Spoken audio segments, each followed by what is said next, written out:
na po tayo sa ating ngayon po pag-uusapan po natin yung Torah portion po natin na matatagpuan po dito sa Numbers chapter 26 verse 52 hanggang chapter 27 verse 23.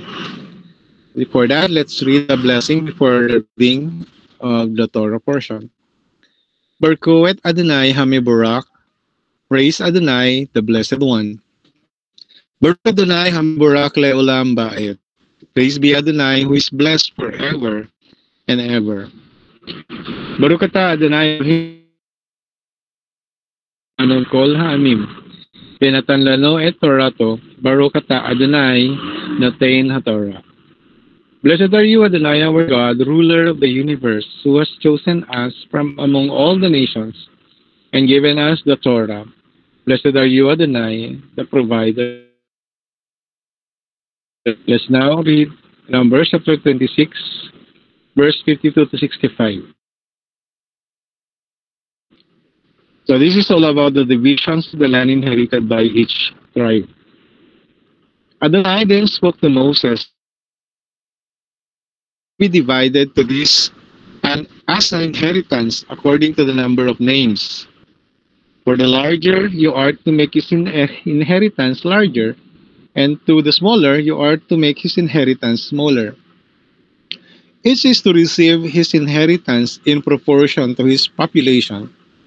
Certainly, the land is to be divided by lot. They will inherit it according to the names of their ancestral tribes. The division of the inheritance of larger and smaller tribe is to be decided by the lot. The other one is the second census on the tribe of Levi. These were the numbers of the Levites by their families, by Gershon, the Gershonite family, by Kohath, the Kohathite family, by Merari, the Merarite family. These were the families of Levi, the Libnite family, the Hevite family, the Mushite family, and the Korathite family. Kohath fathered Amram. Amram's wife name was Yocheved, daughter of Levi, who was born to the Levites in Egypt. She gave birth for Amram, Aaron, and Moses, as well as Miriam, their sister. Aaron was the father of Nadab, Abihu, Eleazar, and Itamar. However, Nadab and Abihu died when they offered sacrifices with unauthorized fire before Adonai. The male Levites, a man old and of war, totaled 23,000, though they were not included among Bnei Israel, since he did not give them an inheritance among Bnei Israel. These were numbered by Moses and Eleazar the Kohen when they counted Bnei Israel on the plains of Moab, across from Jericho. Not one of them was among those counted by Moses and Aaron the Kohen when they counted Bnei Israel in the Sinai wilderness, because Adonai had said they would surely die in the wilderness. Not one of them was left, except Caleb son of Jephunneh and Joshua the son of Nun.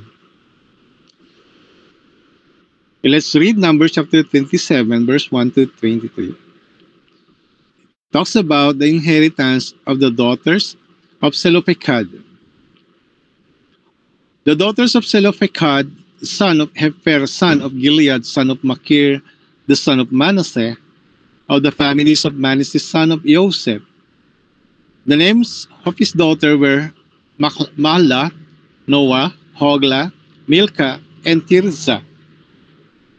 They stood before Moses, Eleazar the Kohen, and the princes of the entire assembly at the entrance to the tent of meeting and said, Our father died in the wilderness, but he was not one of the followers banding together against Adonai with Korah, though he died for his own sin. Yet he had no sons. So why should our father's name diminish from his family just because he had no son? Give to us property among our father's brothers. So Moses brought their issue before Adonai, and Adonai spoke to Moses, saying, the daughters of Zelophehad are right in saying you should give them property by inheritance among their father's relatives. You are to turn over the inheritance of their father to them. Furthermore, you are to speak to Bnei Israel, saying, if a man dies without a son, you are to transfer his inheritance to his daughter.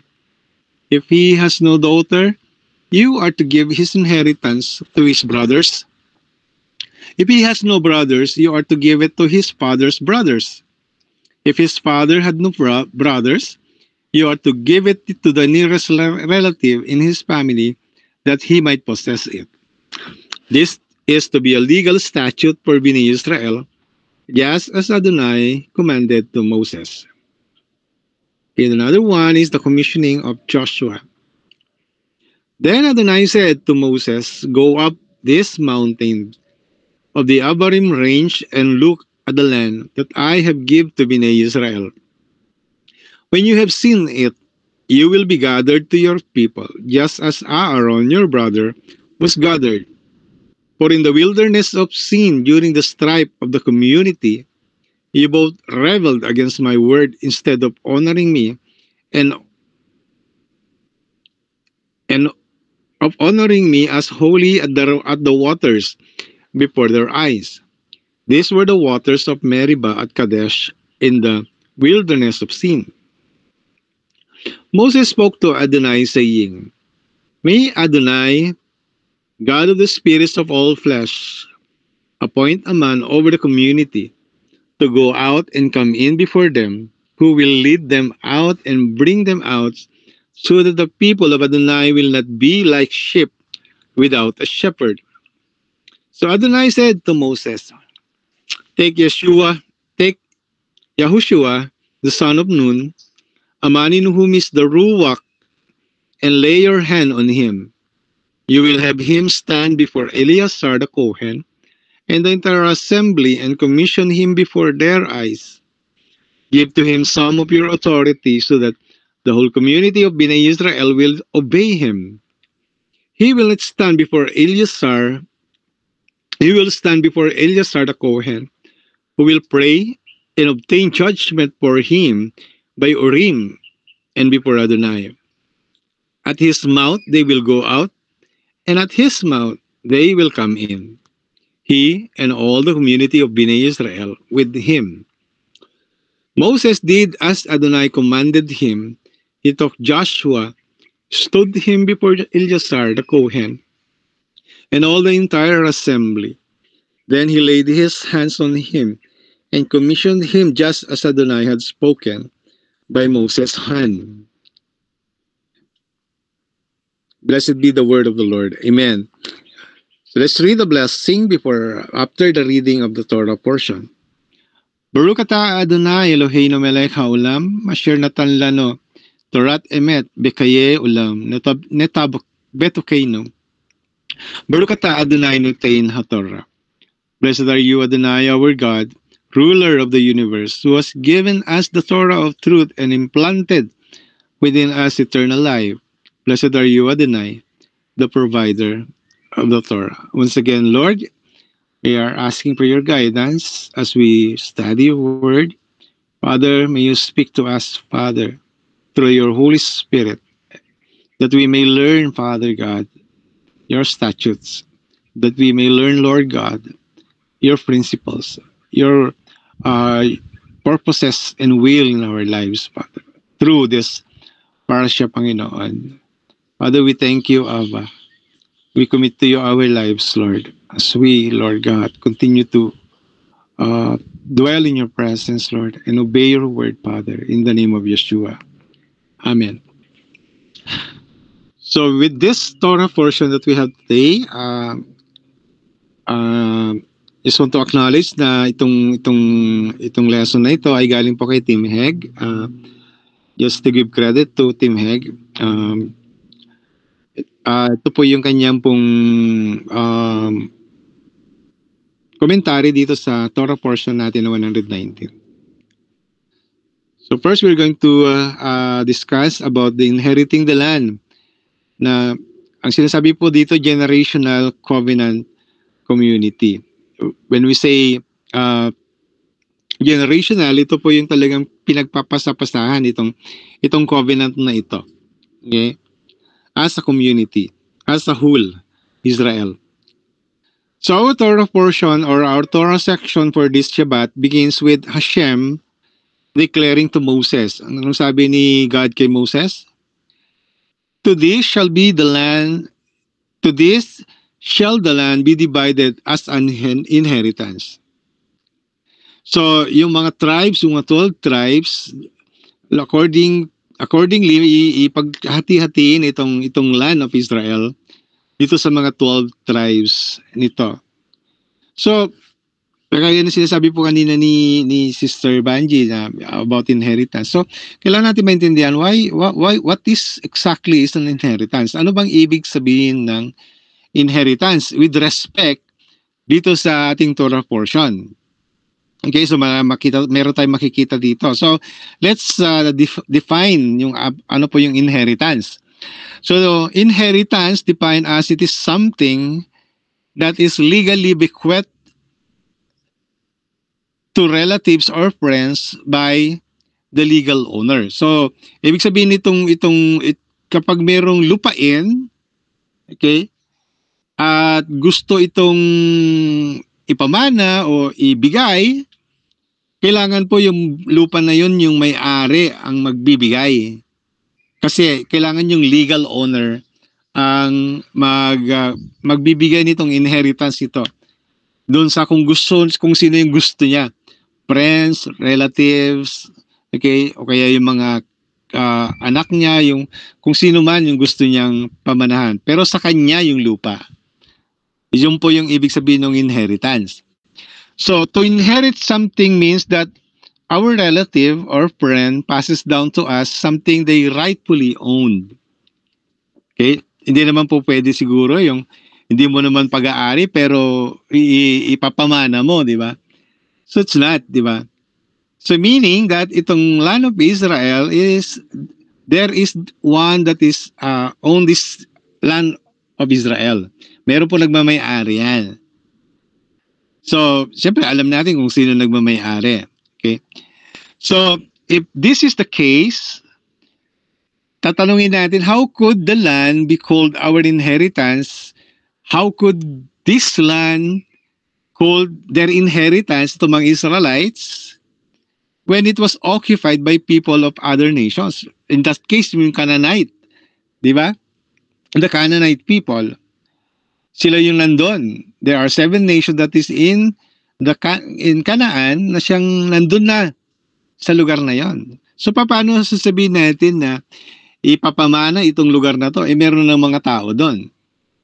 So, another question is, how could it be passed down to us, to them, yung mga Israelites, if the people who possess it were not part of their family and made no legal arrangement for them to own it after their demise. So, kaya nga po, kung masasabi natin na meron ng tao doon, tapos sasabihin mo, ipapamana ko itong lugar na ito, itong piece of land na to, okay? Samantalang, kung titingnan natin, sila yung nauna doon. So, probably, dapat sila yung nagmamay-ari. So, ngayon, isa pang problema is, itong mga Canaanites na ito, hindi naman nila kilala o hindi naman nila relatives to mga Israel na to. So, how could these people na nandun sa Canaan, ipapamana na itong lupa sa Israel? So, let's try to answer this. Sabi, the answer to this question is very important for understanding our identity. Their identity, okay? Their family. So, itong mga Israelites na to, kung sino talaga, ano yung identity nila with regards to the owner of this land. Okay? So, the land is their inheritance because Sino nagmamay-ari? Si Father God. Okay? God owns it, and sabi nga, Israel is His firstborn. Anak niya.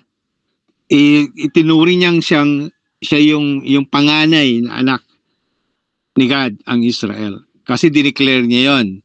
Sabi niya sa Exodus 4:22, na ito yung summary statement na ginawa ni God at ibinigay kay Moses. Ang sabi niya kay Pharaoh, di ba? Na you shall say to Pharaoh, so said Hashem, so say God, my firstborn son is Israel.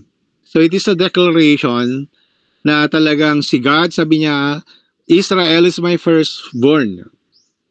So na-establish na natin na ang Israel ay firstborn ni God. Okay?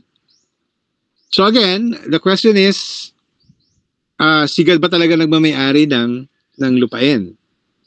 So, if Hashem should be translated, na sinasabi niya dito yung owner of all things, ibig sabihin nun, God is the owner of heaven and earth. It's not only owner, but also, He is the maker of heaven and earth.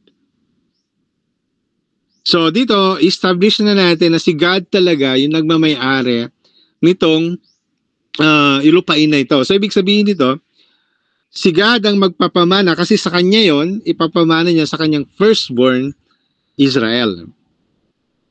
So, ibig sabihin nun, may right ba si God? Mayroon. Kasi siya nga yung gumawa. Siya yung nagmamay-ari nitong land na to. Then He has the right to give to His firstborn whatever He desires. So God's desire is to give this land to the people of Israel because people of Israel is His firstborn. Amen? That's why, ito na ngayon yung ito lang tinatawag natin na inheritance nila. Ito yung mana nila. Ito yung binibigay ni God sa kanila because God considers them to be His firstborn. Okay? So kung may firstborn, merong mga nextborn, di ba? Sino yun? Tayo siguro yung mga grafted in. Yeah. Amen? Another question is, and how is it that Israel becomes Hashem's firstborn? Bakit? Paano naging firstborn ni God ang Israel? So another question is, why not some other nation larger and more prestigious? Hindi ang Israel, kumbaga, napakaliit, stubborn pa yung mga tao. May marong mas malaki, merong Babylon, merong Assyria, may Egypt. Bakit hindi sila yung pinili ni God na firstborn niya? Okay? So let's look at Deuteronomy chapter 4:37. Ano pong sabi ni God?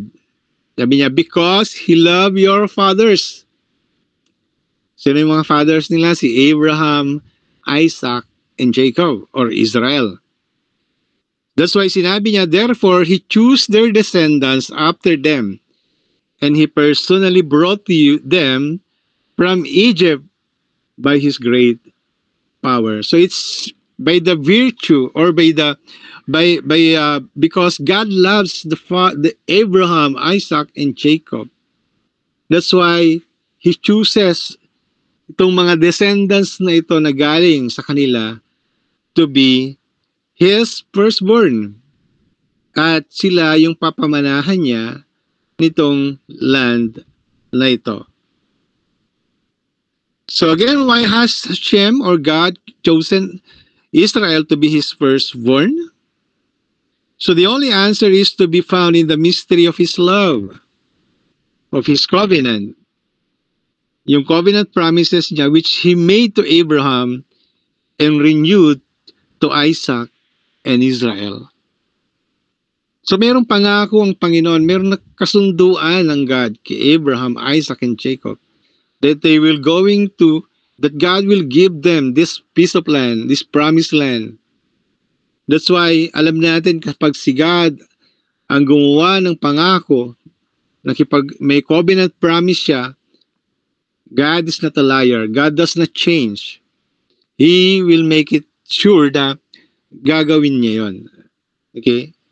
That's why, dun, dito natin mapapatunayan na talagang truthful. Pwede tayo mag-trust kay God. We put our faith and trust to our God because He never changes, di ba? He changes not. Amen? So, yun po yung, kung bakit ngayon, di ba, makikita natin ngayon, very timely yung mga questions of legality ng pag-aari ng Israel sa land of Israel. So, alam na natin, in this early part, I remember yung nung dinedepensa ng mga Israel, mga nagdedepensa doon sa Pinail ng South Africa na genocidal claims doon sa ICJ na sinasabi nitong mga defenders na ito na 3,500 years ago sa kanila na ibinigay itong lupain lang ito.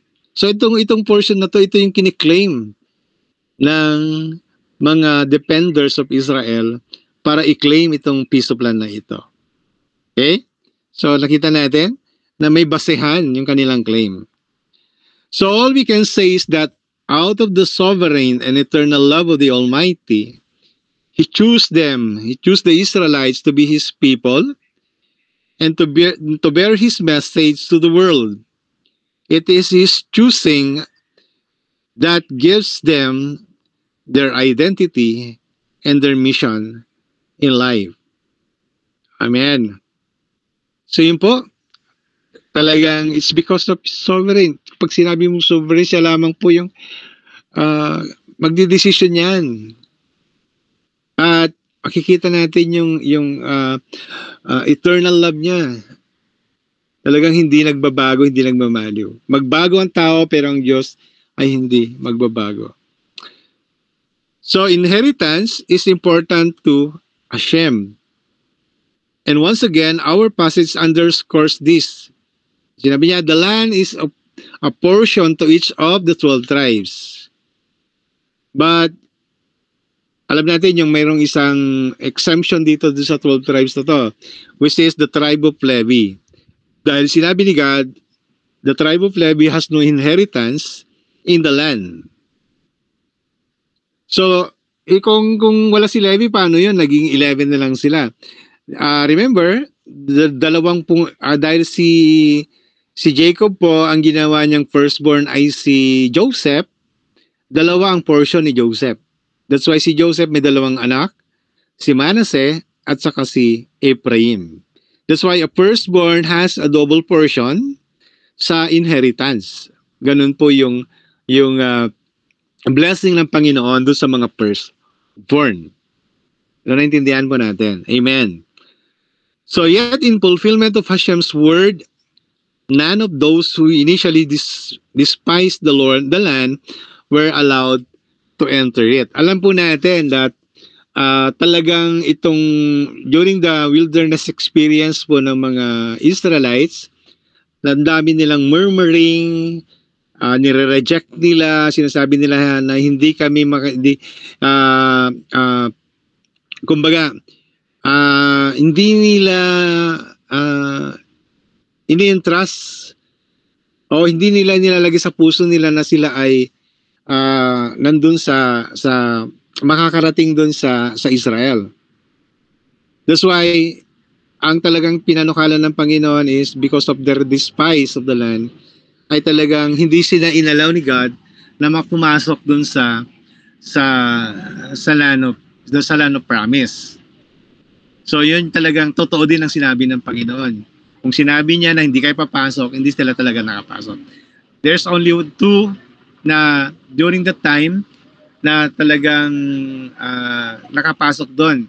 Out of those 600 plus thousand, dalawa lang yung nakapasok, si Caleb at saka si Joshua. So, another one is yung mga ipinanganak sa wilderness, sila, yung mga children nila, born in the wilderness, yun yung mga inalaw ni God na mag-possess itong ng inheritance na binibigay ni God sa kanila. So exemption nga si Caleb at saka si Joshua because it was in their heart to possess the land. But the evil report of the rest prevented it. Amen? So here we find another important aspect of generational inheritance. So the misdeed of one generation will inevitably affect the next. So, di ba, sabi nga natin kanina dyan sa Ten Commandments po natin that visiting the iniquity of the fathers, to visiting the children of the iniquity of the fathers to the third and fourth generation.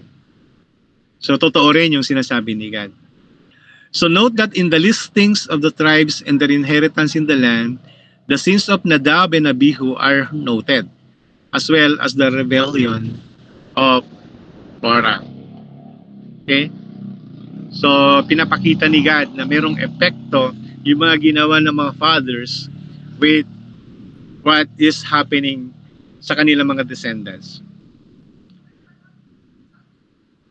So, while the obedience of any generation may overturn the rebellion of a former generation, we should never forget that the sins of the fathers always have an effect upon their children and their children's children.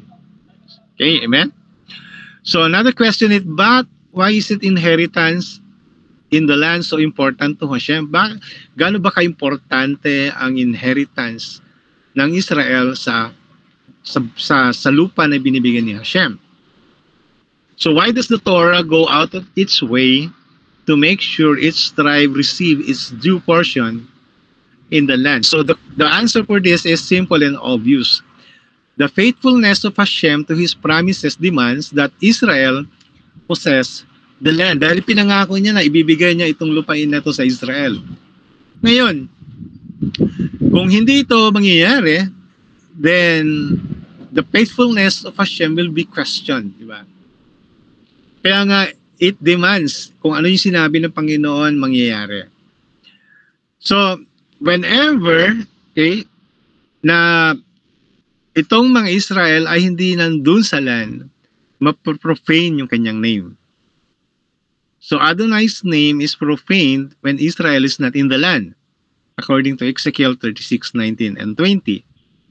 Because the nation seems to have a valid argument when they say, di ba ang sinasabi sa Ezekiel, their God is not able to keep His promises.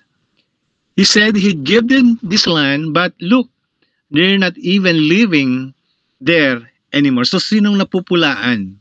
Kanino napupulaan? Kaninong pangalan ang napupulaan? Ang Diyos. Kasi ang Diyos ang nangako na sila ay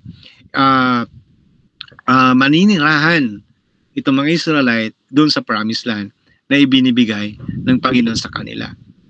So when Israel therefore is not planted in the land which Hashem promised Abraham and his seed, the faithfulness as well as the power of Hashem is brought into question. So rather than being sanctified in the eyes of the nation, he is despised and belittled. So nakita na natin, di ba? Kaya nga ang tingin natin dito is we could use this as kung titingnan natin yung covenant faithfulness ng Panginoon, talaga titingnan natin ang Israel. Kasi kung sasabihin natin na hindi naging faithful ang God kay Israel, so how could we sure that God will faithful to us?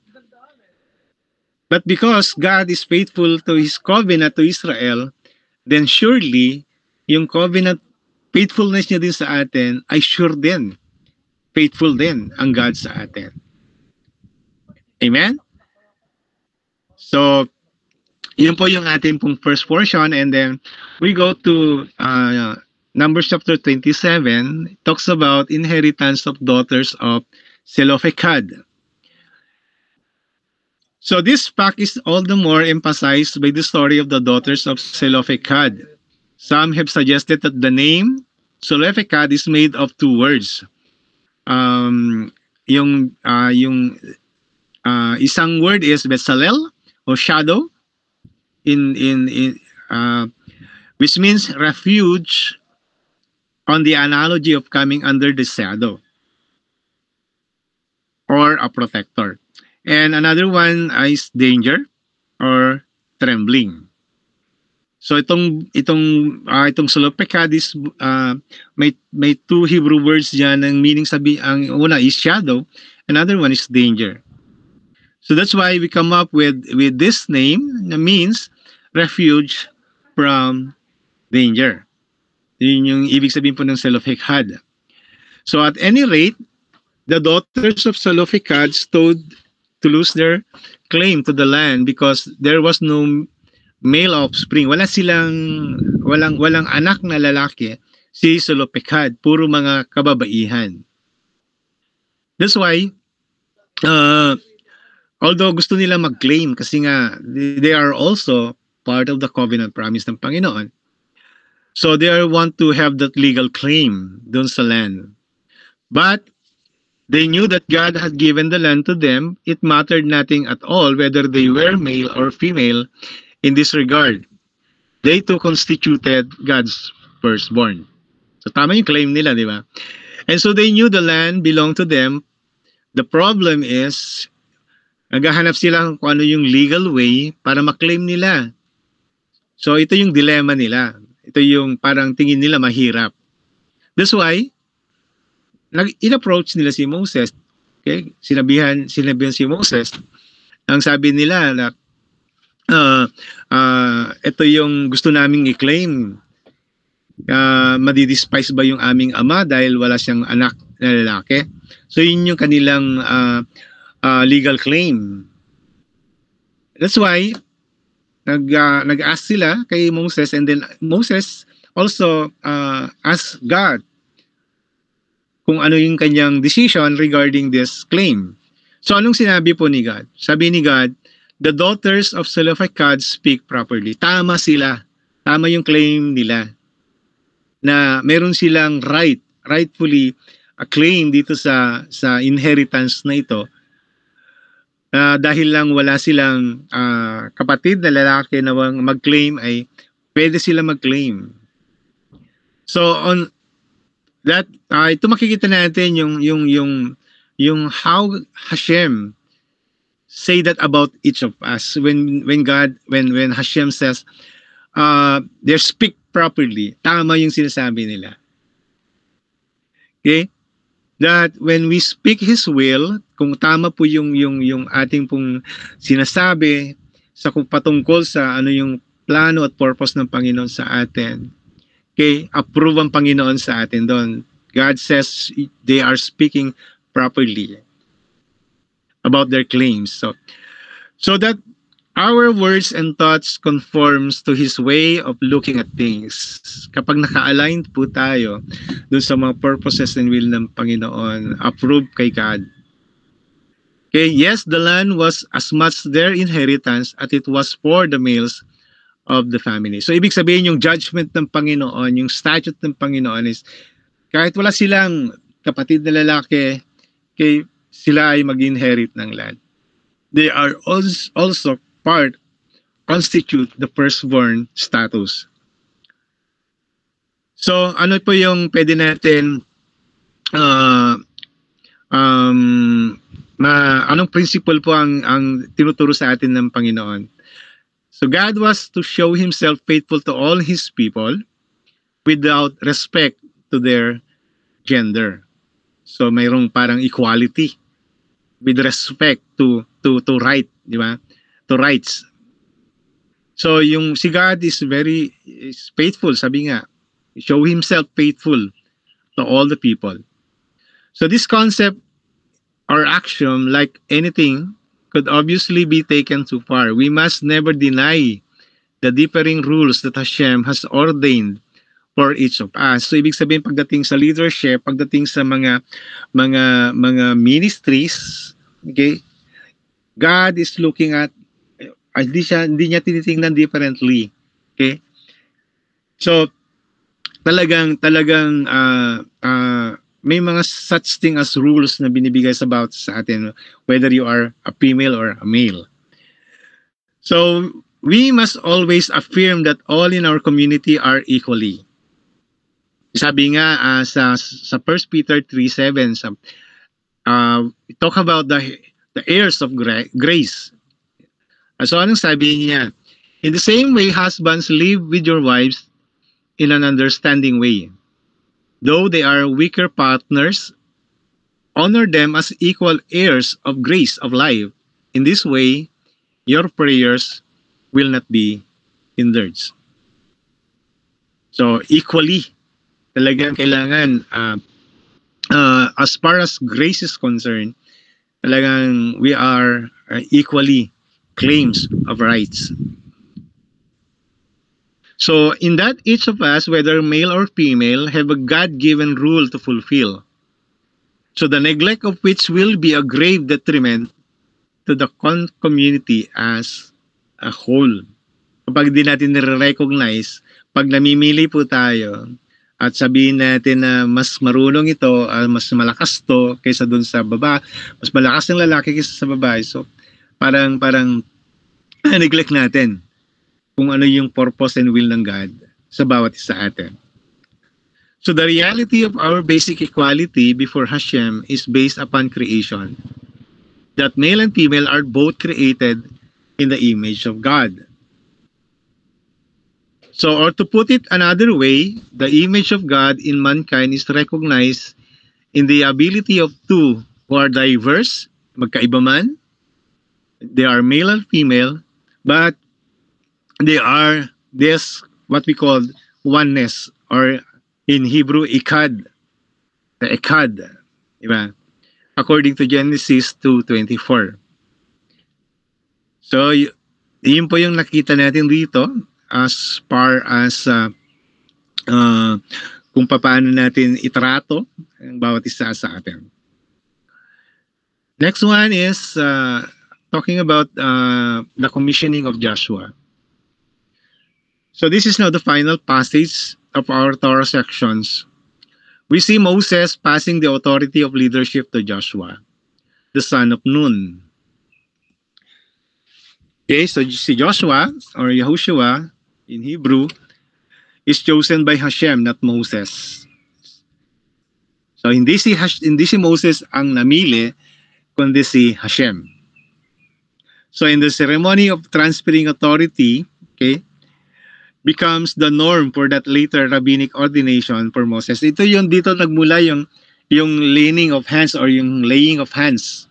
Okay? Dahil ito po yung ito yung inutos ni God kay Moses, na Moses will commanded by God to lay his hands to Joshua. So from which is derived the laying on of hands, characteristic of rabbinic ordination. Although it's parang sa kanilang parang ginawa nila tong rabbinic in-apply nila sa rabbinic ordinations. So the Hebrew word or Hebrew verb for lean is from which we get the noun form semika. Semika is laying of hands.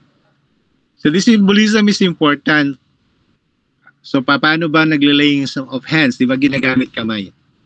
So the word hand, okay, it represents ito yung yod. Ito yung yod ito di ba? Na ito yung represent hands sa pictographic. It also conveys the idea of power or authority.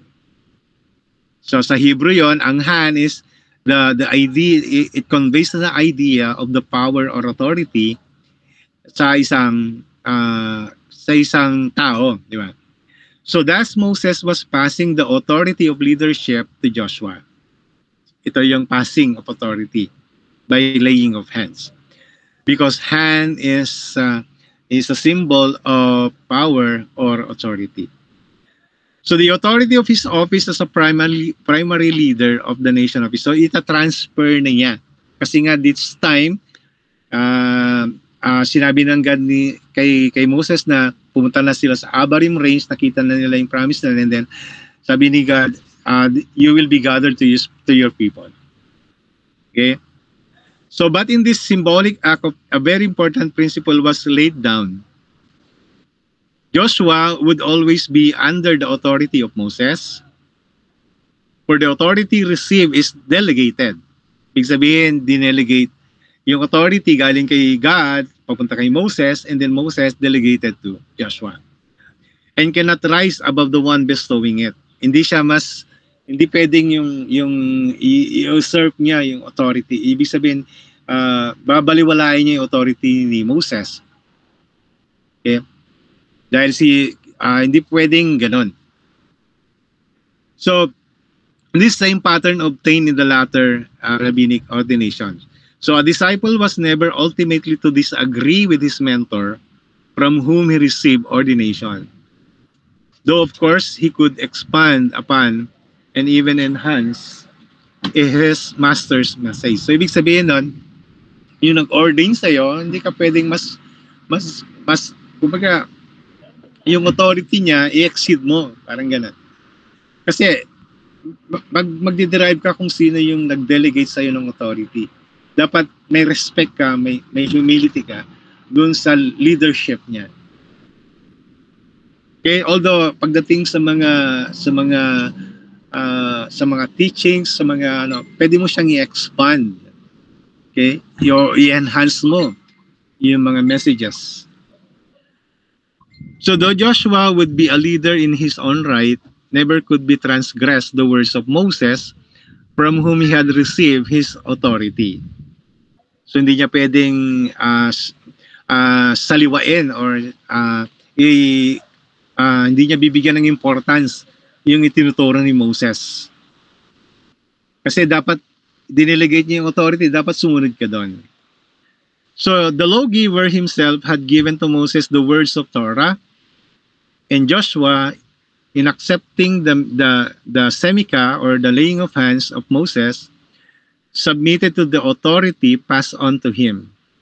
Example, yung the authority of God's revealed Torah. So, kailangan niyang i-pass down ito.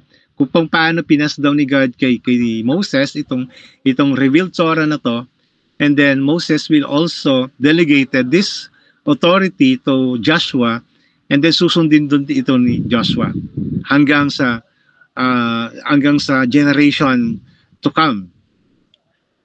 So the text says that Moses placed upon Joshua some of his majesty, which is the recognized authority which Hashem had conferred upon Moses. So never could the people say that Joshua had somehow usurped the position of leadership.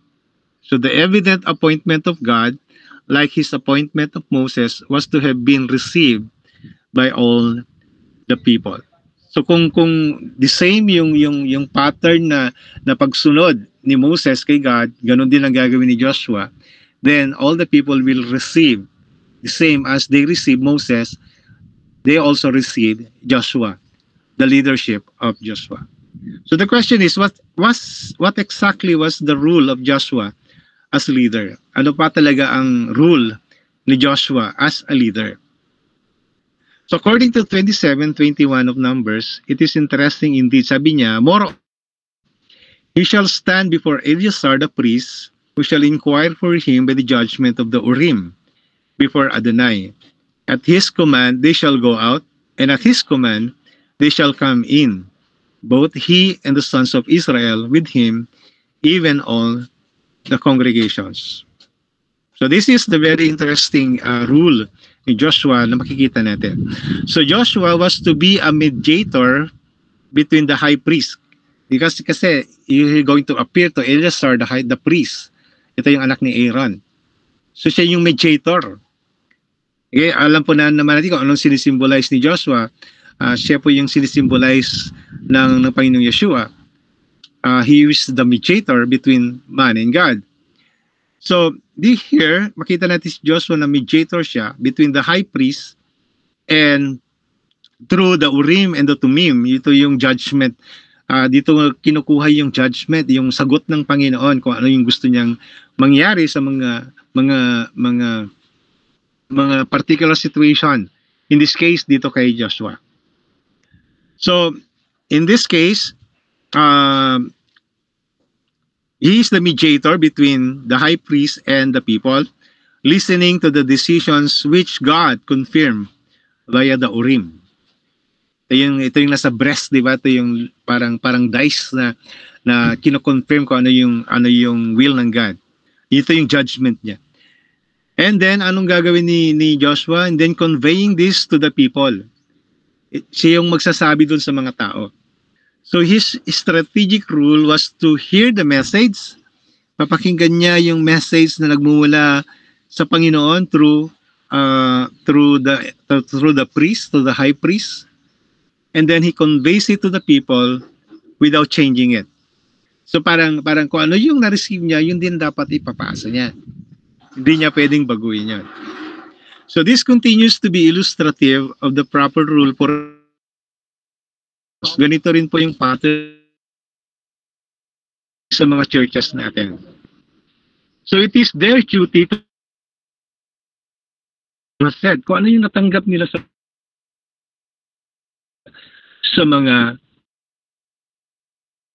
mga members or sa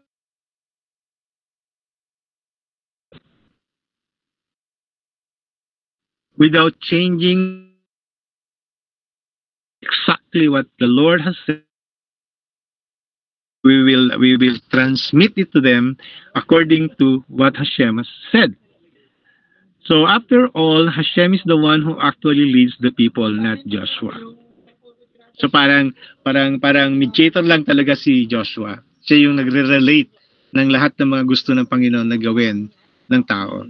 At through Joshua, ito yung nagiging rule niya na mai-impart niya o masabi niya kung anong sinasabi ng Diyos sa kanila.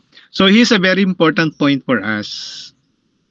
Okay, our leader is the Messiah, Yeshua, because he is the revelation of Hashem to us. Siya po yung talagang word became flesh.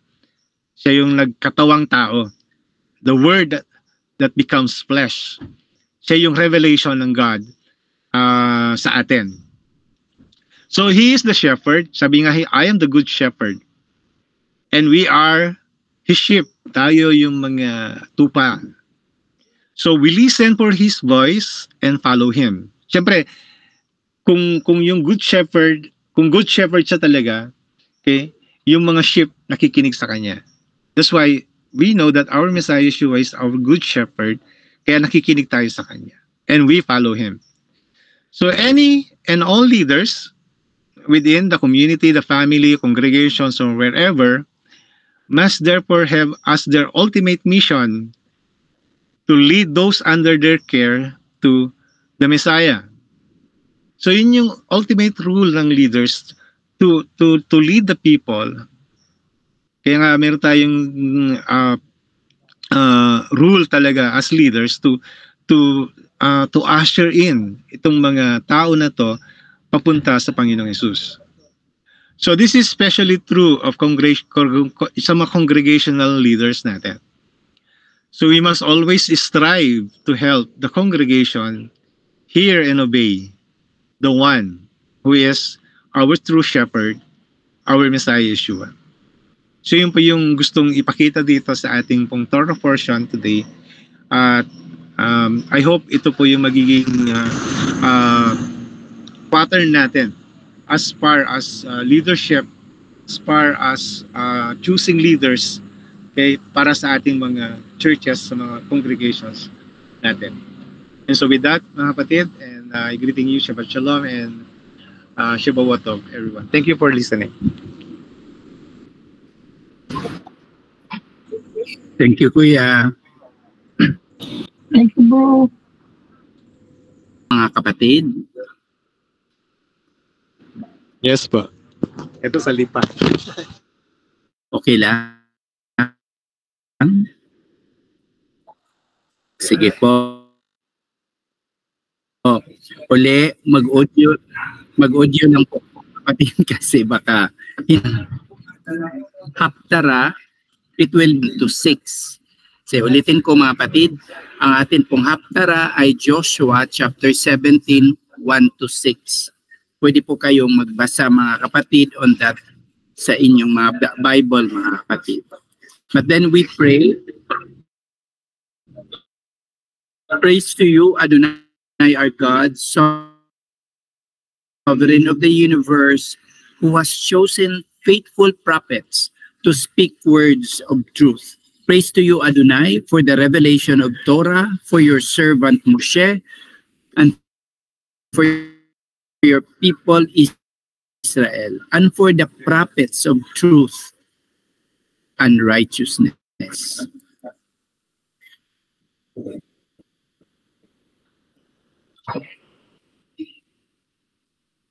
So this is our Haftarah, mga kapatid. Joshua chapter 17, verse 8. This was the territory chosen by Lot for the tribe of Manasseh, for he was the firstborn of Joseph. As for Machir, the firstborn of Manasseh, the father of Gilead, because he was a warrior, he got Gilead and Bashan. So the lot was drawn for the other descendants of Manasseh according to their families. For the descendants of Abiezer, Helek, Azrael, Shechem, Hefer, and Shemida. These were the male descendants of Manasseh according to their families. But till Lophad, the son of Hefer, the son of Gilad, the son of Machir, and the son of Manasseh had no sons, only daughters. They are the names of his daughters, Makla, Noah, Hogla, Mika, Tirzah. They approached Eleazar the Kohen, Yehoshua the son of Nun, and the leaders and said, Adonai ordered Moshe to give us an inheritance together with our kinsman. Therefore, in keeping with Adonai's order, he gave them an inheritance together with a kinsman of their father. Thus, 10 parts fell to Manasseh in order to be, in addition to the land of Gilead and Bashan, beyond the Yarden, because the daughters of Manasseh had an inheritance along with his descendants. But the land of Gilead belonged to the rest of the descendants of Manasseh. Amen. Hallelujah. Praise to you, Adonai our God, sovereign of the universe, rock of all creation, righteous one of all generations, the faithful God whose word is deed, whose every command is just and true. For the Torah, for the privilege of worship, for the prophet, and for this Shabbat, to you, Adonai our God, have given us for holiness and rest, for honor and glory. Amen. So, very related po yung ating Haftarah, mga kapatid, sa ating Torah. Nabanggit talaga siya, mga kapatid, and they are all related, mga kapatid, no? So, kumbaga, mga kapatid, if you want to prove the Bible whether it is true, it is really true, mga kapatid. Why? Because two prophets speaks the same thing, no? So, pero I find the Haftarah today, mga kapatid, very special to us Gentiles, mga kapatid, no? Manasseh is half Gentile, mga kapatid, no? So, pag isummarize natin yung ating Haftarah ngayon, mga kapatid, it speaks about the distribution of the land among the remaining tribes or families of Manasseh. And of course, the inheritance of also of Zelophehad's daughters, mga kapatid, no? Yung 5 daughter ni Zelophehad's, mga kapatid, na sinabi niya doon sa ating nabasa sa Torah kanina, si Zelophehad's, mga kapatid, ay namatay doon sa ilang mga kapatid. So may anak siya, mga kapatid. Then ngayon, nung pag-count na, mga kapatid, of course, wala na si Zelophehad, mga kapatid. Kaya nag-question ngayon yung mga anak niya na parehong mga babae, mga kapatid. So that's where the context, or meaning the narrative, flows, mga kapatid, no? Pinag-usapan natin ang pag-distribute sa lupa ni sa on the part of Manasseh, mga kapatid.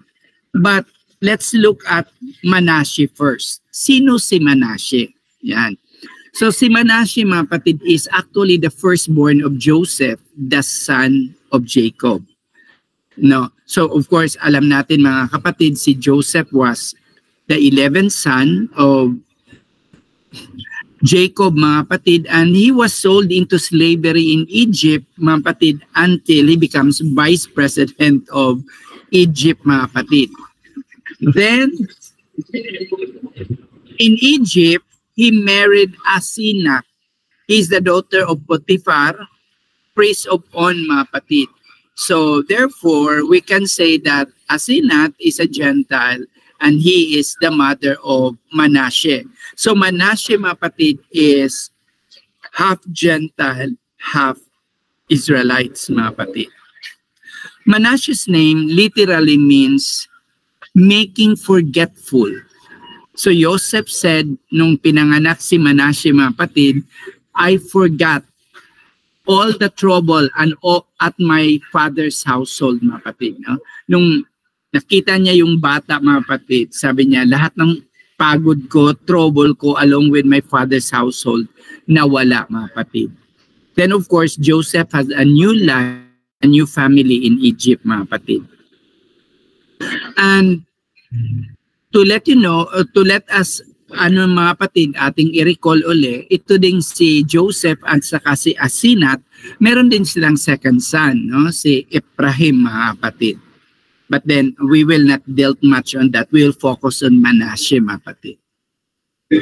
So, when Jacob, mga kapatid, na malapit na siyang mamatay, mga kapatid, Joseph brought all the two sons to his side, mga kapatid, sa bedside niya to share for his inheritance. So another thinking of this inheritance, mga kapatid.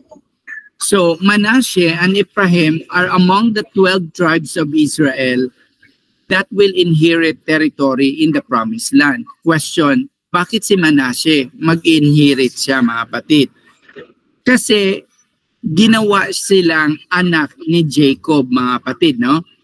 So, Joseph intended for Jacob to bless Manasseh kasi siya nga yung firstborn. Nung yung blessing, no, naalala niyo natin nung blessing, nung pag-bless niya, mga kapatid, kay Manasseh at saka Ephraim, inuna ni Jacob na binibless si Ephraim as a parang first son. No, siya yung recipient, mga kapatid, eventually of the birthright, no? So basically, si Ephraim, mga kapatid, has a greater blessing compared to that of Manasseh, which was interrupted by Joseph, mga kapatid, kasi alam niya si Manasseh talaga yung firstborn. Pero ito, mga kapatid, itong pag-bless ni Jacob ay ino-honor ng Diyos, mga kapatid. Ang isa sa mga proof noon, mga kapatid, is nung nag-census, mga kapatid, si Manasseh has 32,200 lang.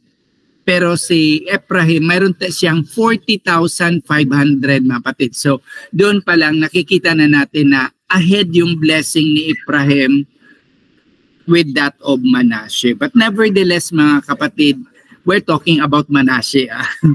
Okay, so question, mga kapatid, sinabi ko nga kanina, mga kapatid, is the tribe of Manasseh entitled for inheritance, mga kapatid? So dito, mga kapatid, meron ba siyang legal na karapatan, no? Or sa dugo, no? Sa dugo, mga kapatid. So ating tingnan, mga kapatid, yung pangyayari dito, no?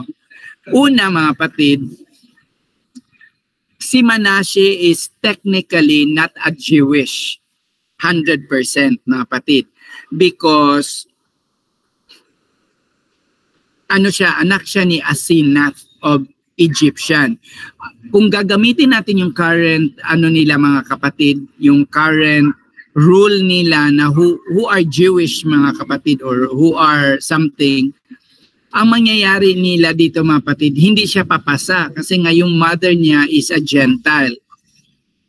Kasi ang rule currently sa Israel, mga kapatid, is kung sino yung nanay mo Jewish, you are Jewish. So Joseph's marriage to her was prohibited even, no, in Deuteronomy 7:3.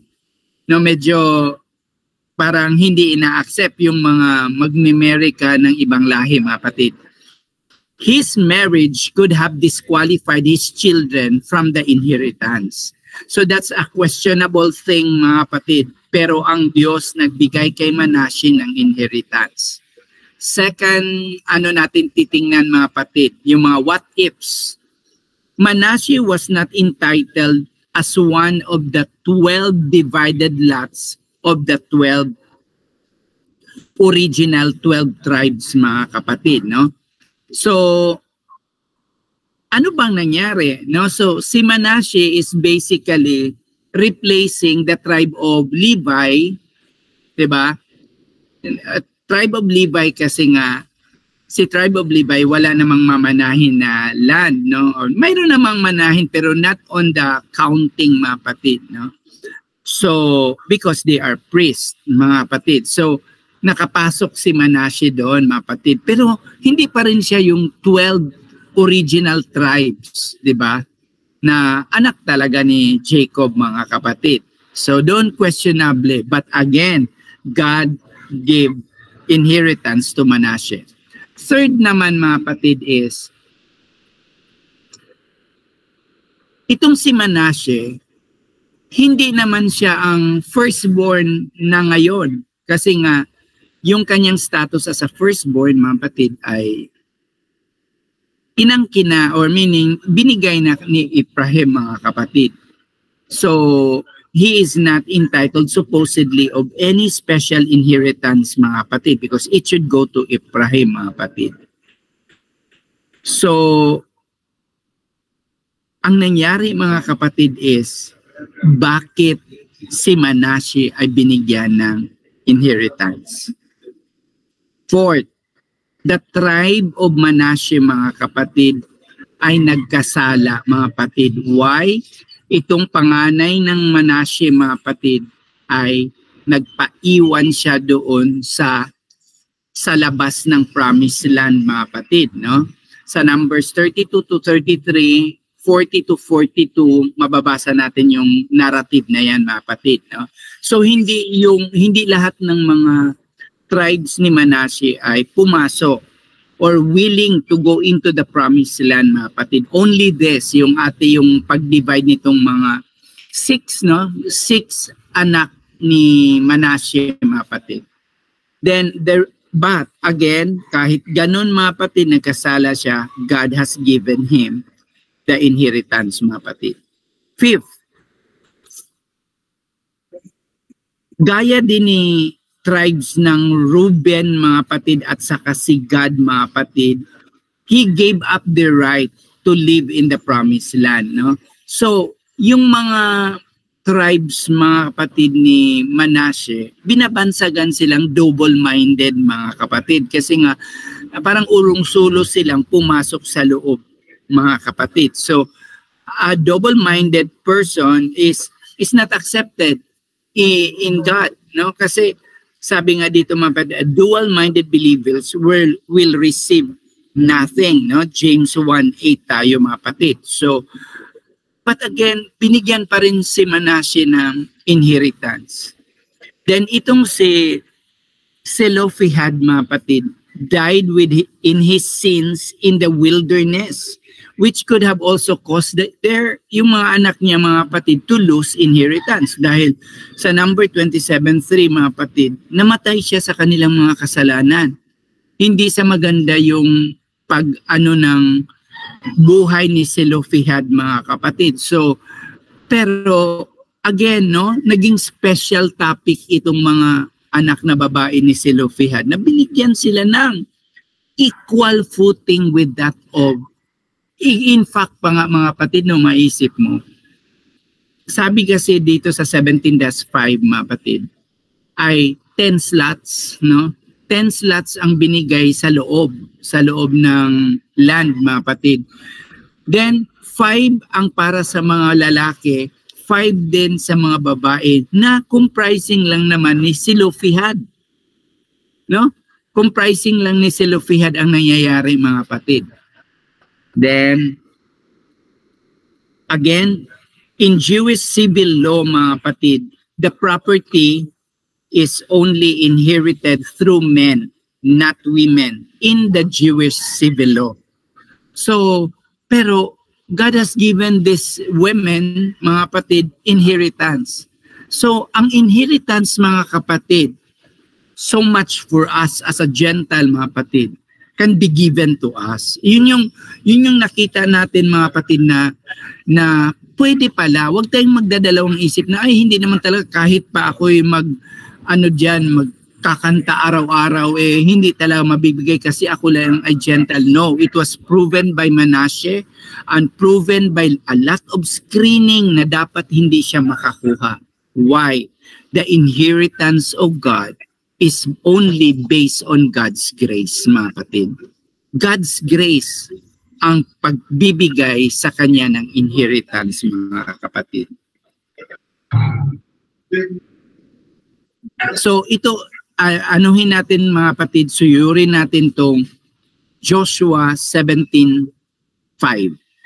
Sabi kasi dito, mga kapatid, thus fell 10 portions to Manasseh, besides the land of Gilead and Bashan, no? Yung kanyang anak, mga kapatid, na nagpaiwan doon, mga kapatid. So, beyond the Jordan. So, sige, ating titingnan, mga kapatid, diba si Abizir, the son of Helek, okay? For Abizir and for the son of Helek. So, si Helek tayo, mga kapatid. Then si Asriel, then si Shechem, at saka si Shemida. Yun yung mga 5 male. Then the 5 daughter of Zelophehad, mga kapatid, si Mala, Noah, Hogla, Milcah, and Tershan. Dapat 6 plus 5, dapat 11, mga kapatid, no? Bakit sinabi sa Joshua 17:5?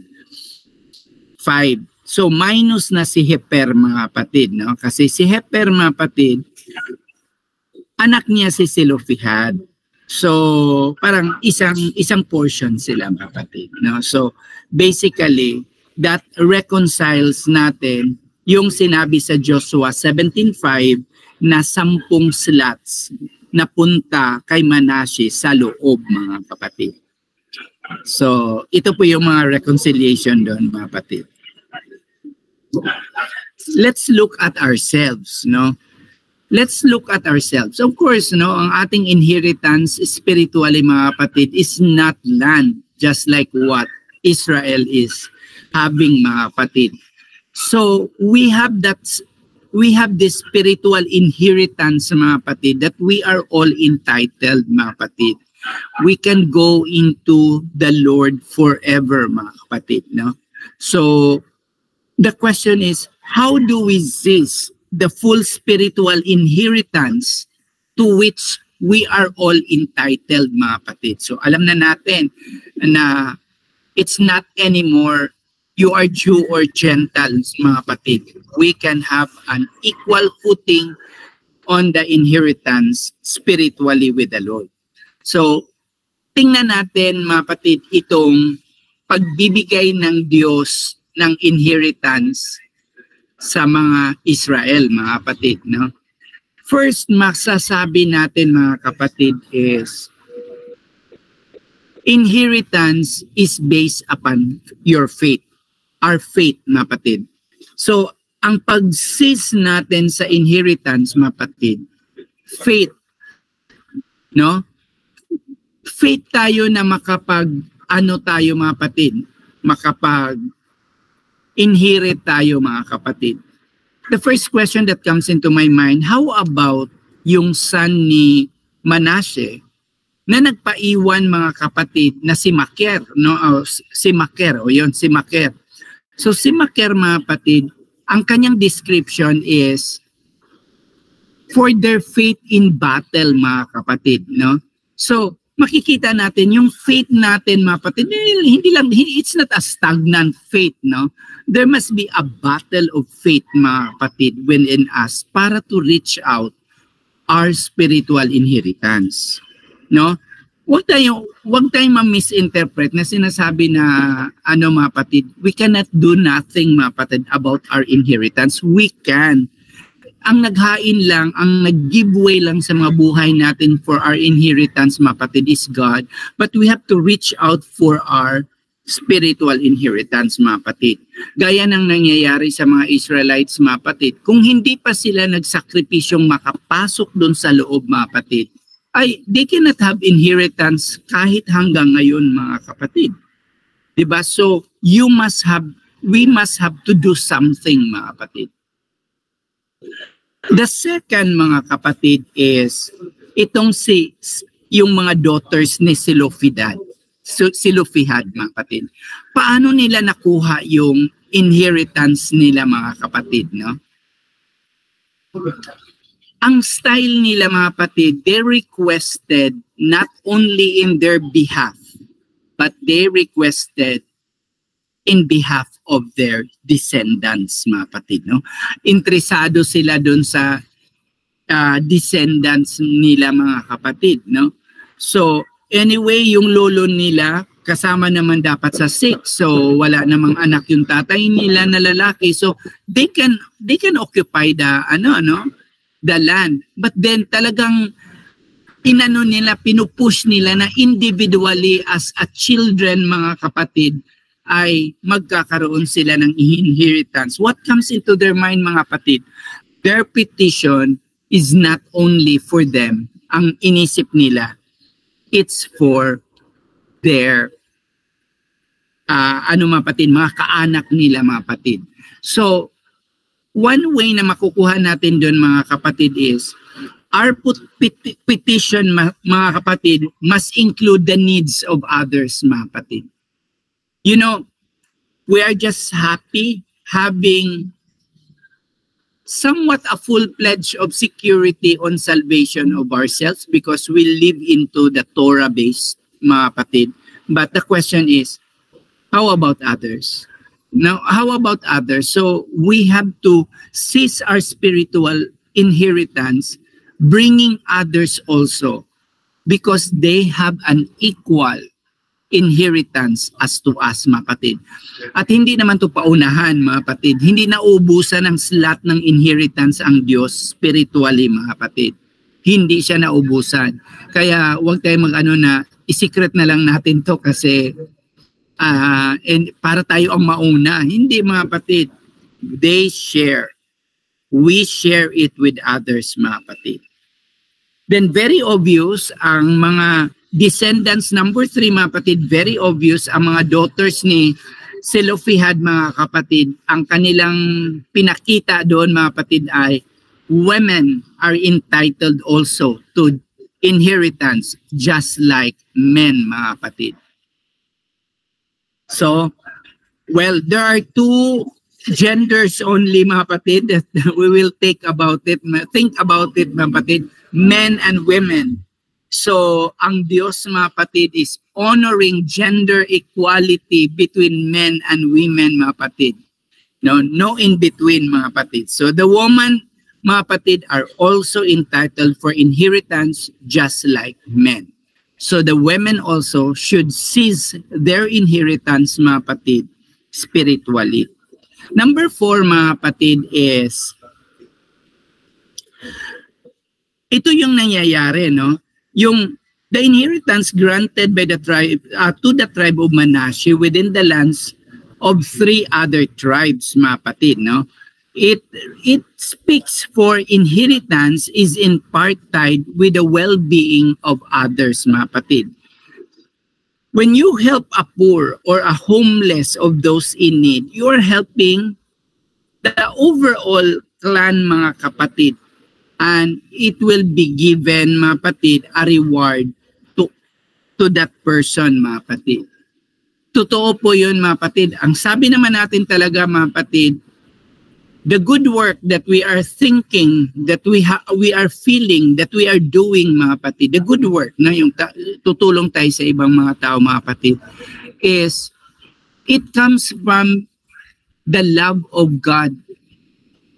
Una sa lahat. That's why we love, because He first loves us, di ba?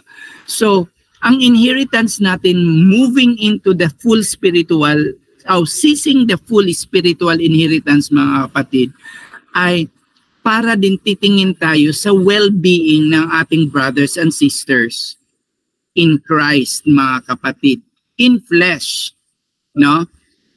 Alangan naman mga kapatid, ang tao kasi pag mamatay, wala na talaga siya.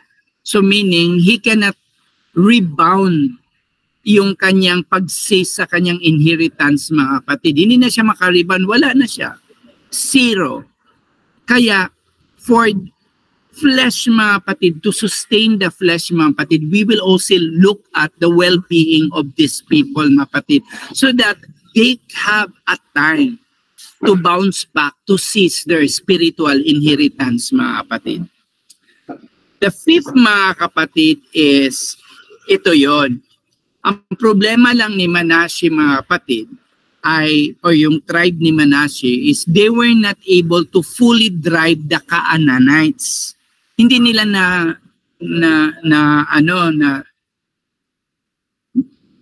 fully drive out yung mga kanilang kalaban mga kapatid.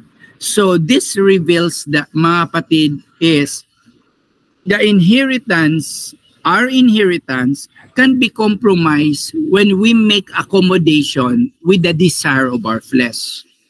Yon. So papunta na tayo sa seizing, meaning yung pag-angkin natin sa spiritual inheritance natin mga kapatid. Pero ang nakita nating baggage mga kapatid are those undesirable at saka yung mga hindi ipapagawa sa atin ng Panginoon mga kapatid. We gave accommodations to the desire of our flesh mga kapatid. Because flesh is, kaya nga sinabi sa Bible mga kapatid is, flesh mga kapatid is the heaviness of spirit mga kapatid. So, ang mangyayari doon mga kapatid, nahirapan tayo para to seize out our full spiritual inheritance mga kapatid because we have a lot of baggages. No? Mga cares for this world, mga petty things, not focusing on the pag-aangkin sa ating spiritual inheritance mga kapatid. 6 mga kapatid, no? The demands of the descendants of the tribe of Ephraim and Manasseh to a greater land inheritance without making use of the land giving to them. So ganito mga kapatid, mababasa natin sa Torah na yan mga kapatid na itong si descendants ng tribes ng Ephraim at Manasseh, they're asking for more land inheritance mga kapatid para to make use of the land given to them mga kapatid. So ang mangyari mga kapatid, bakit hindi sila binigyan mga kapatid? Because God will not reward us slothful believers with a full spiritual inheritance mga kapatid. No? So, pag slothful ka mga kapatid, ano bang slothful? Yung parang walang ginagawa sa buhay mga kapatid, walang pakialam sa kanyang pag-angkin sa kanyang spiritual, hindi rin siya bibigyan. Hindi din siya bibigyan mga kapatid, no? Why? Generally mga kapatid, working hard is part of God's plan for all believers. We have to work hard for seizing our full spiritual inheritance. Hindi stagnant na maghintay lang tayo and let God do everything. No, mayroon kasing sistema na, okay, anyway, kung ako ay maglalakbay ng sarili kong buhay, anyway, I know that God is working for my inheritance. So, makukuha pa rin ko yung inheritance. Hindi po ganun mga kapatid. No? Because, meron ding pinapagawa sa atin ng Panginoon mga kapatid na we will be an advertisement to all those who have not yet reached out the full potential of knowing the giver of our inheritance mga kapatid, no? So tayo mga kapatid, ginawa dapat tayo ng Diyos ng advertisement, no? Or tatawagin natin in the world mga kapatid, model dapat mga kapatid. So from then on mga kapatid, karapat-dapat tayo mga kapatid na yung gagawa ng maayos because we are the light of the world mga kapatid. So working hard is part of God's plan for all believers para maangkin natin ang inheritance mga kapatid. And finally mga kapatid, si Joshua mga kapatid, rather than rebuking Ephraim and Manasseh, yung manghingi siya ng karagdagan mga kapatid, Joshua encouraged the tribe to fully seize their inheritance from the land that God had already provided. Nandun na po yung slot natin, ready na po yung slot mga kapatid, nakapaghintay, wala pong aangkin yan. Kaya wala po tayong sasabihin na pwede bang double portion yung aking spiritual inheritance sa Panginoon kasi ay isa lang talaga, isa lang yung sayo, yung iba naka-reserve din para sa lahat natin mga kapatid. So ano pong gagawin natin mga kapatid? This is fully for all. The spiritual inheritance is fully for all. That's why the last word that we have to consider mga kapatid is, let's encourage others or even the whole family to seize their full spiritual inheritance. Sayang kasi, wala kasing gagamit na nun mga kapatid because we have an equal inheritance spiritually mga kapatid with God, me and you, together with the others. So yun na po mga kapatid ang ating pong makukuha dito sa ating Haftarah. Napakaganda po, special po sa atin mga kapatid itong Haftarah na to kasi it focus on us Gentiles. Kaya alam niyo mga kapatid, lumalakas ang ating pagnanasa to come up with some sort of leadership or to first hand yung pagsimula sa pag-proclaim na ganito ang Torah mga kapatid because we thought before we are just second rate lang tayo sa mga Israel mga kapatid. But of course, Israel will be the chosen people of God mga kapatid. That's why nga sinabi sa Romans 11, we should be grafted into them so that we will have the equal, full spiritual inheritance with the Lord mga kapatid. With that, thank you mga kapatid for listening. Shabbat Shalom. Thank you, Father Bro. Hallelujah. Tayo na po ay dadako sa ating Brit Kadashah. Share ko lang po.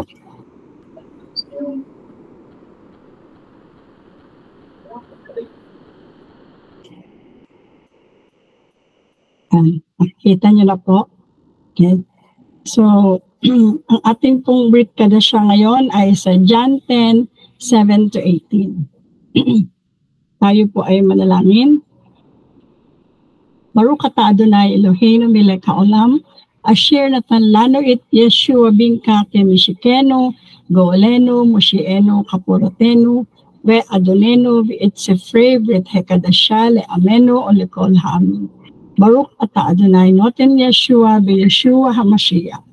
Praise be, O Lord our God, King of the universe, who has given us Yeshua, your Son, as our Messiah, our Redeemer, our Savior, our atonement, and our Lord. And the book of the new covenant to our people and to all the peoples. Praise be, O Lord, giver of salvation, in Yeshua the Messiah. Amen. Let's read the Brit today in John 10, 7-18. So Yeshua said to them again, yes, indeed, I tell you that I am the gate for the sheep. All those who have come before me have been thieves and robbers, but the sheep didn't listen to them. I am the gate. If someone enters through me, he will be safe, and I will go in and out and find pasture. The thief comes only in order to steal, kill, and destroy. I have come that they may have life in its fullest measure. I am the good shepherd. The good shepherd lays down his life for the sheep. The hired hand, since he isn't a shepherd, and the shepherd aren't his own, sees the wolf coming, abandons the sheep, and runs away. Then the wolf drags them off and scatters them. The hired worker behaves like this because that's all he is, a hired worker. So it doesn't matter to him what happens to the sheep. I am the good shepherd. I know my own, and my own knows me. Just as the Father knows me, and I know the Father, and I lay down my life on behalf of the sheep. Also, I have other sheep which are not from this pen. I need to bring them, and they will hear my voice, and there will be one flock, one shepherd. This is why the Father loves me, because I lay down my life in order to take it up again. No one takes it away from me. On the contrary, I lay it down on my own free will. I have the power to lay it down, and I have the power to take it up again. That is what my Father commanded me to do. Hallelujah. Let's pray the blessing after reading the Brit Kadashah. Baruch ata Adonai Eloheinu melech haolam, asher natan et divar kahatanach mabrit hikadashah likol bnei Adam. Baruch ata Adonai mebi'et el hagoel Yeshua lema'an shemo be'ahava. Praise be you, Lord our God, King of the universe, who has given your word, the Hebrew scriptures, and the new covenant to all humanity. Praise be you, O Lord, who for his own name's sake in love has brought the Redeemer, Yeshua. Amen. Hallelujah. Blessed are you, Adonai, our God, Master of the universe. We continue to submit to your power, to your will, O God, in this week's Torah portion. Lord, may you continue to open our eyes that we may see the truth in your word. Lord, the connections from the Tanakh to the Brit Kadashah, Father God, show it to us, Father. Lord, may the confession of our lips and the meditation of our hearts be always pleasing to your sight. We continue to declare and acknowledge the presence of the Ruach HaKodesh, who is our teacher today. Father, thank you in Yeshua's name, not by might, not by power, but by your Spirit alone, in Yeshua's name. Amen. So, napakaganda ng ating Brit Kadashah ngayon. Ngayon ko lang po nakita itong verse na ito, nag-rema sa akin, yung I know my own justice to yung meron din siyang yung ito nabuksan na isip ko dito ngayon lang. Also, I have other sheep which are not from this pen. I need to bring them, and they will hear my voice, and there will be one flock and one shepherd. Siguro ngayon yun lang din po napansin yan. Yun ko lang din po napansin. So ang ating topic sa Brit Kadashah is about the sheep, the shepherds, and shepherding. Israel's true leader and the false leaders. So we come into this world far from God, ignorant and confused about the most important things in life. Kaya natural lang for people to gravitate to those who have more knowledge or experience in various areas. But it is dangerous to choose the right people to learn from. Mahirap na, akala nga natin nung una nasa right track na tayo. Especially in the most important area of human endeavor, seeking God. So, kung titignan natin ang ating karanasan sa Word of God, sa pag-aaral ng Word of God, akala natin yung pinanggalingan natin secure na tayo. Akala natin yun na yung tama. May mas tama pa pala at mas may malalim pa. So, good spiritual leaders bring blessings to us in this world, followed by eternal blessings in the world to come, the Olam Haba. And bad spiritual leaders can devastate our lives in this world and keep us from God so that we are condemned in the day of judgment. So, little did we know na yung mga sinusundan pala natin, hindi naman natin sinasabing bad spiritual leaders, pero sabihin na natin, if we can say, misled spiritual leaders. It's like we are blind walking with the blind, or blind teaching the blind. Ganon pala yung sitwasyon natin. Praise God that we were brought sa Torah and nakita natin yung katotohanan, the eternal blessings in the world to come that is coming from the study of the Torah. Baruch Hashem. So, yung chapter 10 follows the miracle as a background. It follows the miracle of the healing of the man who was born blind. It continues Yeshua's interaction with some of the Pharisees. The Pharisees were spiritual elite and religious leaders. Alam po natin yan. Most of them had decided that Yeshua was a false prophet and wanted to kill him. In spite of this, see, Yeshua cared for them and tried to help them by telling them that they were wrong and needed to reconsider their thinking about him and to themselves. To do this, he used illustrations from sheep, shepherds, and shepherding. So in verse 1 to 5, kasi sa 6 to 7 tayo magsisimula. Imagine an enclosed area with sheep in it. Meron siyang wall, meron siyang gate. Meron siyang gatekeeper. So the shepherd enters by going to the gate. So the gatekeeper knows him and opens the gate and allows him to enter the enclosure. The shepherd knows his sheep and the sheep knows him. When he calls to them, they follow him. He takes them out of the sheep pen and leads them to food. He leads them by going ahead of them, not leading them behind. This is the good shepherd. So in contrast to the good shepherd are the illegitimate shepherds. They want access to the sheep, but they do not go to the gate. They climb over the wall. The sheep aren't familiar with them and run away from them. So, madali nating maintindihan po ito. The harder to understand spiritual truth that Yeshua wants us to understand ay ito. Throughout the centuries, even though the Jewish people are the chosen people and have been blessed with many spiritual blessings and should have been the best leaders, they had many awful leaders. They had false prophets, they have wicked priests and wicked kings. The Pharisees and the other leaders who opposed Yeshua were more of the same. So, mula nung creation, mula nung sa Tanak, sa buong Tanak, makikita natin itong mga personalities na ito. And until the Brit Kadashah, pre-existing pa rin itong mga false leaders na ito. And as happens so frequently, the people Yeshua was speaking to did not understand. Yeshua used because Yeshua used figures of speech. But the Pharisees did not understand kung ano yung sinasabi niya sa kanila.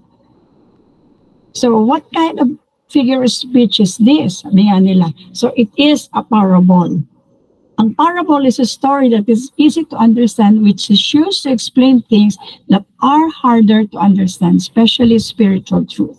So Yeshua knew they didn't understand the parable, and because it was so important for their well-being to understand, inexplain niya ito sa kanyang mga disciples or those who follow him. So, dive in po tayo sa parasha natin, sa portion natin in verse 7 to 16.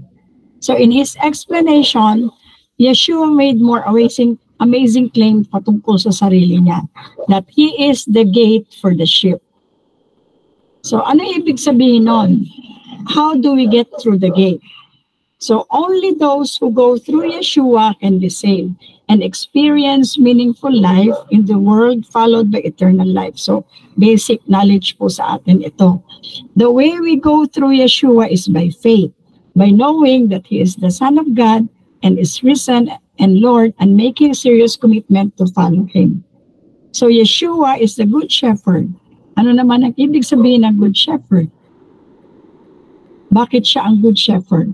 Because Yeshua is the true leader of the Jewish people. Hindi lang siya nare-recognize pa sa ngayon. He cares for us, He cares for them. He's not motivated by self-interest, but by genuine love for all of us, especially the Jewish people. This is seen by His willingness to lay down His life for all of us. So, the gatekeeper opens the gate for Yeshua. So, sino ngayon ang gatekeeper? Ang gatekeeper is God the Father. He is the guardian of the Jewish people and wants good leaders to lead them or to lead us. The Father approves of Yeshua and has given him the authority to be the leader of God's people. So the sheep follow the Good Shepherd because they know His voice. He knows them and they know Him. Ano ibig sabihin naman ito? So those who really are God's people, not everyone who claims to be one of God's people is God's person, know what Yeshua is saying is true. They know He is who he claims to be. They have faith in him and his teachings. Pero, sino ngayon ito? Mga sheep that are not of the sheep pen. Dito pala kasama po tayo.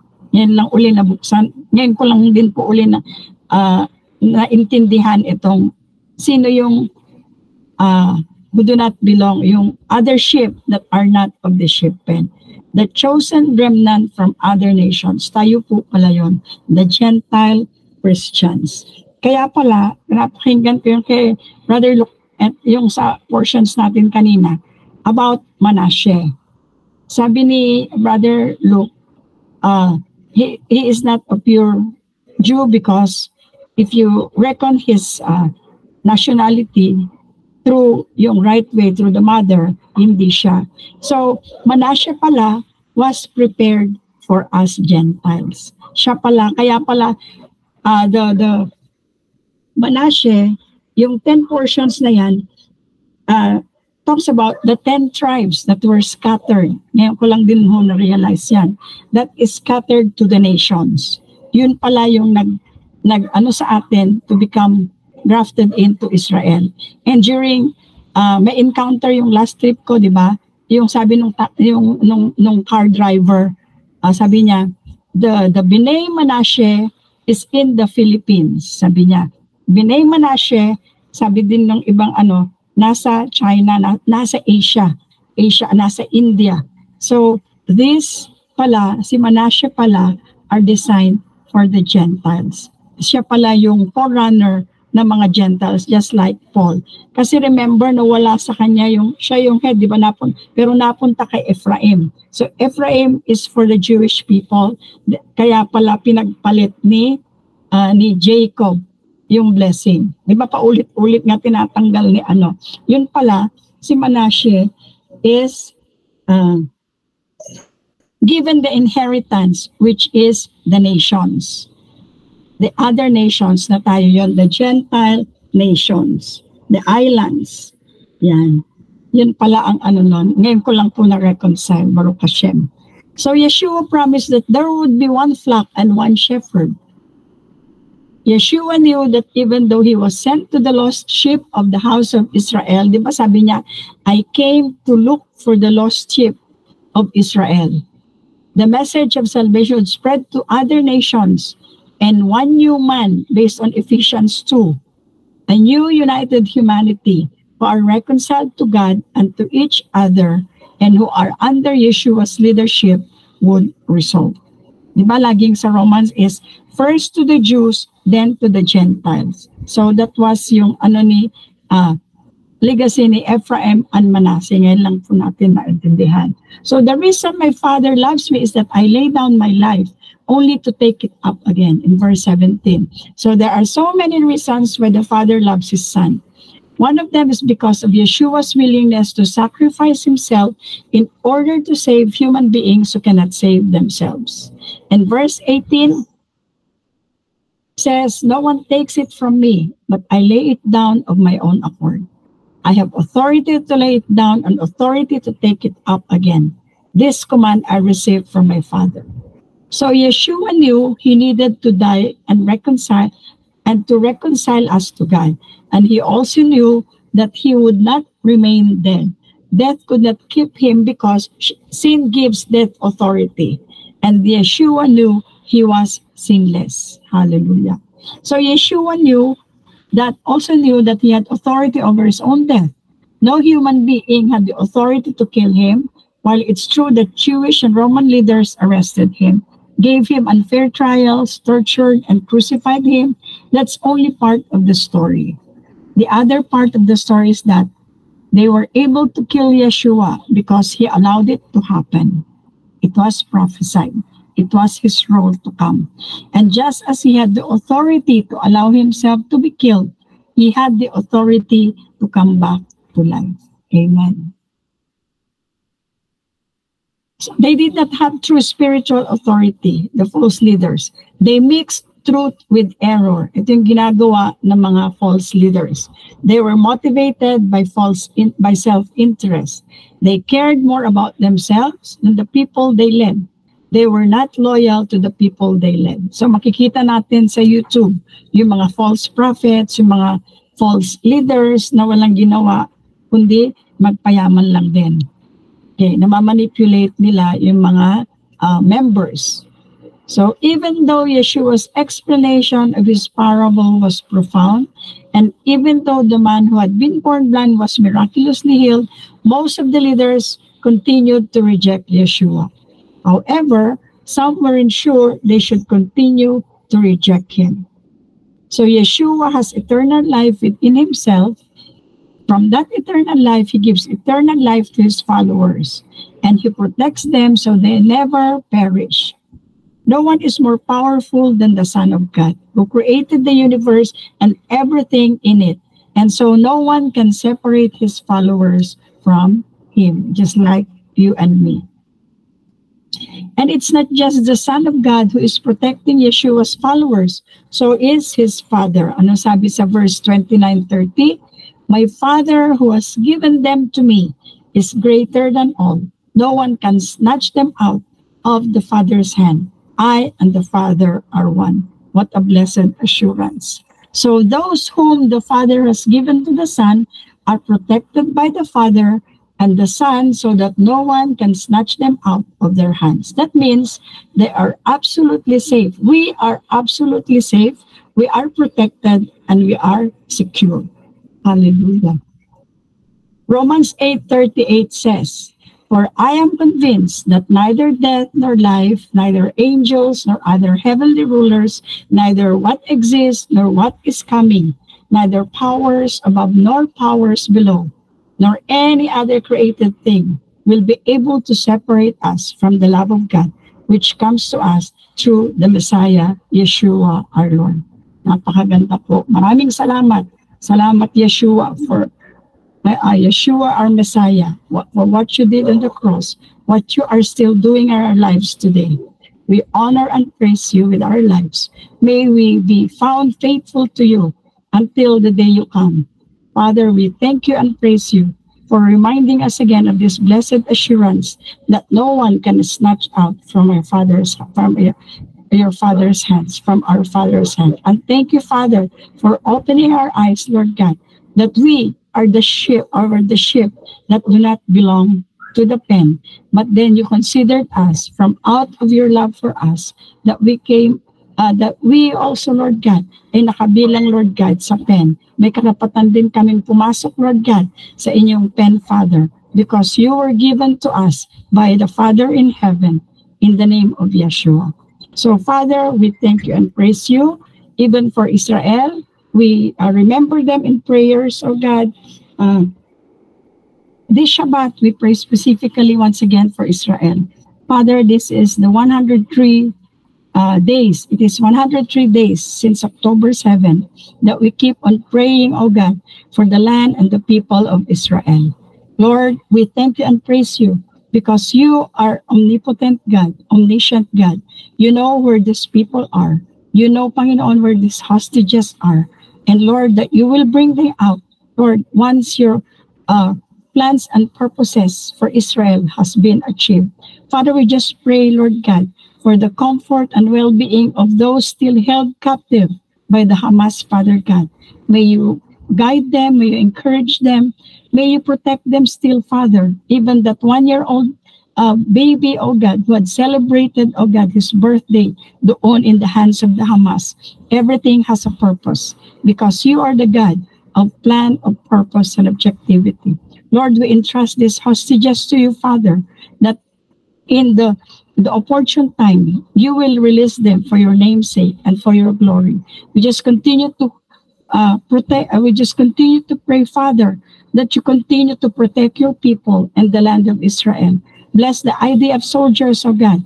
Continue to manifest yourself, Lord God, in the war while they are fighting for your people, Panginoon, and for the nation. Lord, maraming salamat, Panginoon. Lord, continue to protect their lives. Sana wala na po, Panginoon, Lord, na malagas sa kanila. Praying, oh God, that you use, oh God, even the Messianic IDF soldiers and military to reach out to those secular and Hasidic Jews, O God, who are in the IDF. May you make them one, Father, as you and the Father are one, as you said in your word. Father, we commit this nation to you. Make all your plans succeed, Father, because you are the God of Israel. Father, we just continue to pray and uphold your people, Father. Lord, we pray, Lord, that you minister, Lord, to those who are hurting and traumatized, Abba. Lord, to those who have been held fatherless, Father, may you father them, O God. May you deliver them from this trauma that they were into, Father. May you continue to open up their eyes and take away the scales in their eyes, Father, that they may see that Yeshua is the Messiah they're waiting for. Let there be true unity, Lord God, in the body of Christ. Even, O God, the nations, O God, who are plotting against your people, judging your people, being genocidal people, Father, we commit them to you. Father, you allow things to happen for a purpose. And let the world see, oh God, there is only one God in heaven, Lord, who loves and have chosen Israel, Lord, since the beginning of time. Because, Lord, you said, you are God declaring the end from the beginning. And this, Lord, that is going on, Father, we know that this is a part of your redemption plan, first for the Israel and for the nations. May you continue to find us faithful, Father, thriving, O God, Lord, being obedient in sharing your Torah. Here we are, Father. Use this small ministry that we have. Equip us, Father. Use us for your glory. In the name of Yeshua HaMashiach, that we may advance your kingdom. In Yeshua's name we pray.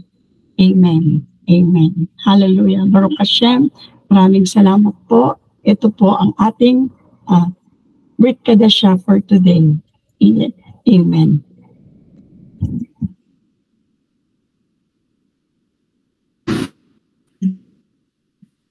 po. Marami po salamat po sa lahat po ng mga teachers natin. At napansin po natin na palinaw po ang salita ng Panginoon. No, mga kapatid, napakaliwanag at salamat sa binigay sa atin ng Diyos na pangunawa. Na truly ang salita ng Diyos ay wala pong confusion diyan. Amen. Hallelujah. Especially to those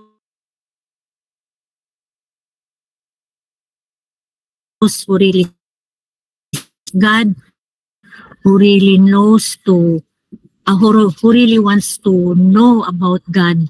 Talagang hindi niya ipagkakait, mga kapatid, na sasabihin natin kung hidden man sa gayahin po natin ng patuloy yung 5 anak ni Salofkan kasi they are to be wise. Nirepresent po na patuloy na nagpupuno ng kanilang langis hanggang nung dumating yung bridegroom, yun, nakaano sila, mga kapatid, nakahintay sila. So let's be like them. Amen. Praise God. Baruch Hashem. So all the glory sa ating Panginoon lang, mga kapatid. Amen? Amen. Hallelujah. So kung may tanong, erase lang po natin ang ating voice. Diyan lang po ang ating mga teachers.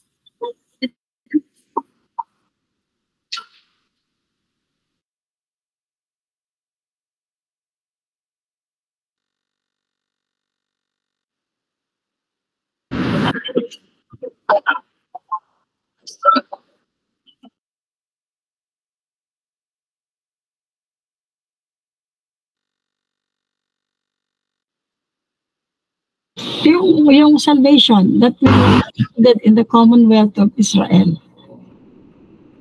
Yan po. Kasi first to the Jews, then to the Gentiles, the eternal life. And yeah, that was given through Yeshua HaMashiach. Yeah. It has na-receive na natin po ito. Pinag-ano na lang natin, pinag-iayaman na lang natin.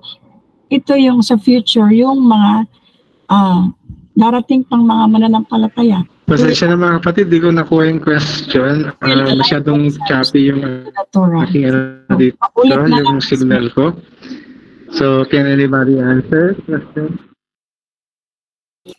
Paulit na lang yung question, Miss May. Baka may input din si Brother Sam.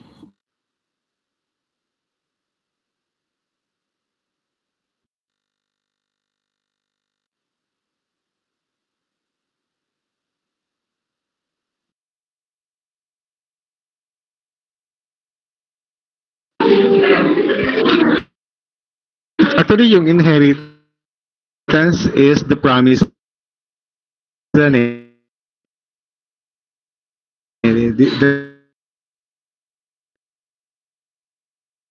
the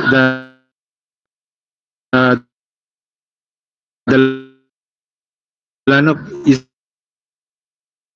Israel is the inheritance of the chosen people. Like what Sister Badet, sila yung nasa ship pen. And sabi nga ni Jesus, there are others who are in the ship pen. So basically, what is our inheritance to be with the Lord. Kasi because we are His own. So like the Israel, He chose Israel to be His firstborn. Then definitely, lahat ng mga believers na will going through the process, sabi nga, yung mga believers of the Torah, believers in the Messiah, will consider also the firstborn of God.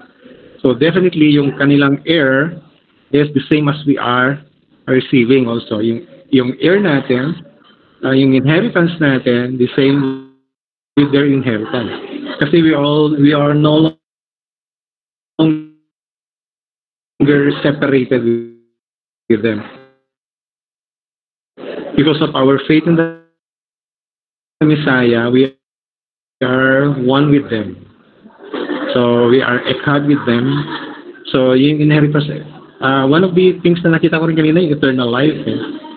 So we have that eternal life because of our faith in the Messiah.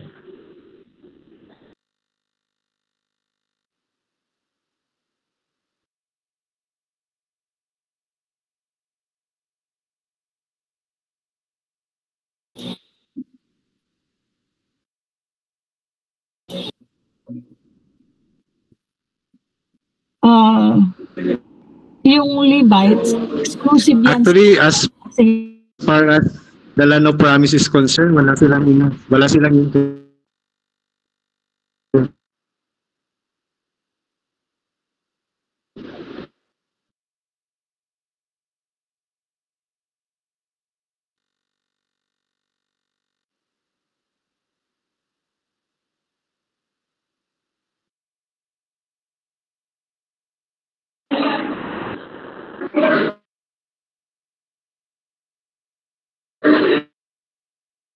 yung sa inheritance, doon sa Levite,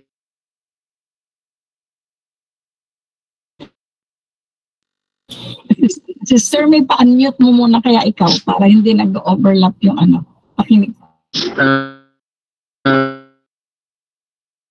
pag